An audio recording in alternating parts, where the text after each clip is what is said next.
स्वागत है आपका अपने YouTube चैनल पे। जो लोग हमारे चैनल पे नए आए हैं वो हमारे चैनल को सब्सक्राइब कर दें, बेल आइकन को दबा दें और ऑल पर क्लिक कर दें ताकि जब भी हमारा कोई नई वीडियो आए आप तक सबसे पहले पहुंचे। चलते हैं वीडियो में।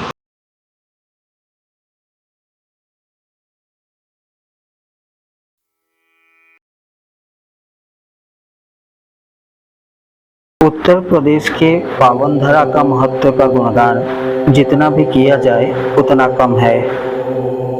यह धरती साक्ष्य है उन महान विभूतियों का जिन्होंने समय समय पर अवतार लेकर मानव समाज के उत्थान के लिए अपना सब कुछ न्यौछावर कर दिया। यह वही देवभूमि है जिन्होंने प्रभु महादेव श्री विष्णु से लेकर संत कबीर तक को अपने ऊपर धारण किया। यह पावन धारा को नमन करते हुए आपके सम्मुख प्रस्तुत करते हैं एक ऐसे ही महान संत की जीवन गाथा जिन्हें हम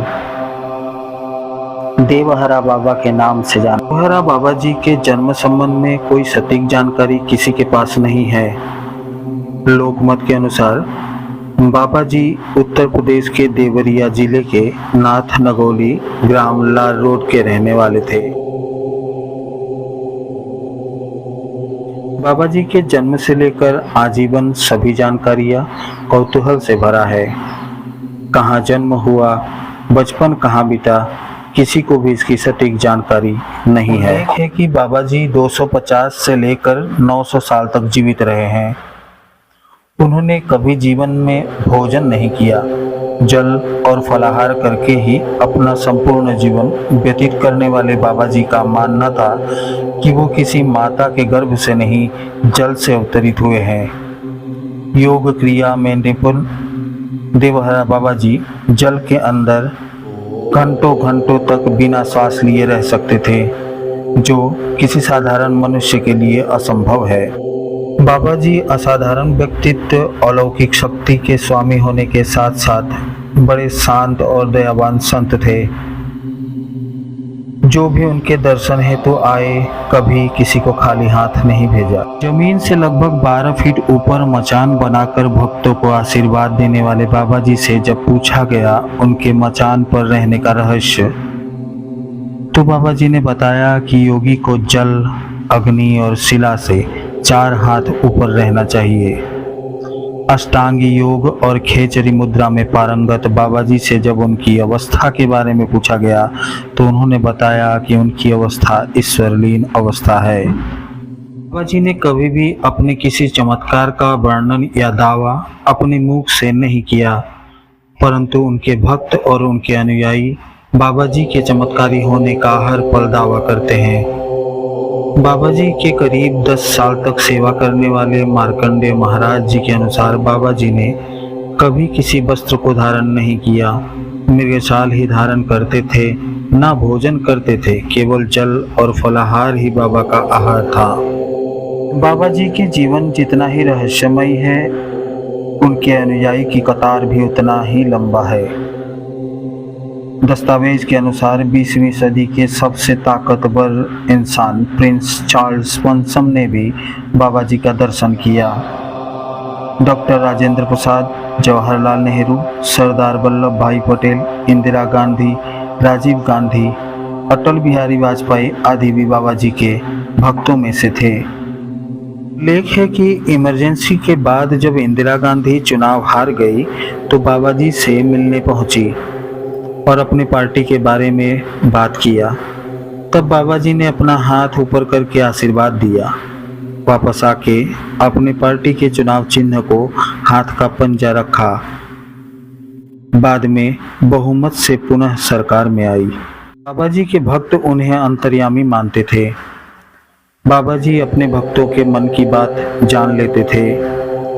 श्री राम जी की भक्ति में लीन बाबा जी का पशु पक्षी पेड़ पौधा से अगाध संबंध और प्रेम था। हिंसक पशु भी बाबा जी के बस में हो जाया करते थे। बाबा जी उपदेश देते हुए कहते हैं कि सब में भगवान का वास है, सबसे प्रेम करो। बाबा जी का संदेश था, दिव्य भूमि भारत की समृद्धि गौवंश की सेवा के बिना संभव नहीं हो पाएगा। अगर किसी से पूछा जाए एक सामान्य मनुष्य कितना दिन तक जी सकता है, तो उत्तर होगा 100 साल या 120 साल या अधिक से अधिक 130 साल। परंतु बाबा जी के साथ ऐसा नहीं था। उनके उम्र संबंध में दस्तावेज के अनुसार जज पंचम ने लिखा कि जब वो बाबा जी से मिलने गए तब उनका उम्र बहुत अधिक था। भारत के प्रथम राष्ट्रपति डॉक्टर राजेंद्र प्रसाद जी ने लिखा, जब वो मात्र 3 साल के थे तब बाबा जी से मिलने गए थे, तब भी बाबा जी का उम्र काफ़ी था। बाबा जी की उम्र के बारे में कभी किसी के पास कोई सटीक उल्लेख नहीं पाई जाती है। माना जाता है कि बाबा जी 250 से लेकर 500 साल तक जीवित रहे।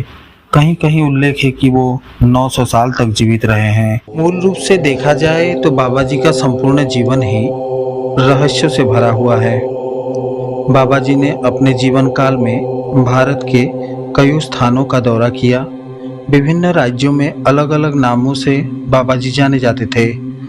उड़ीसा के माँ तारा तारिणी शक्तिपीठ के महंत बताते हैं कि वहाँ बाबा जी को चमत्कारी बाबा के नाम से जाने जाते हैं। एक बार आकाशवाणी के साथ हुए एक साक्षात्कार में देवहरा बाबा ने खुद इसकी पुष्टि की थी। देवहरा बाबा के बारे में ऐसे रहस्यमय किस्से कहानियों का भंडार भरा है जो शायद कभी अंत नहीं होगा। सन 1990 के 19 जून में योगिनी नक्षत्र के दिन बाबा जी ने जल समाधि ली। अपने समाधि लेने के कई दिन पहले ही बाबा जी ने अपने अनुयायी को बुलाकर बताया था कि अब इस देह को विदा लेने का समय आ गया। यह संसार अब मेरे लायक नहीं रहा।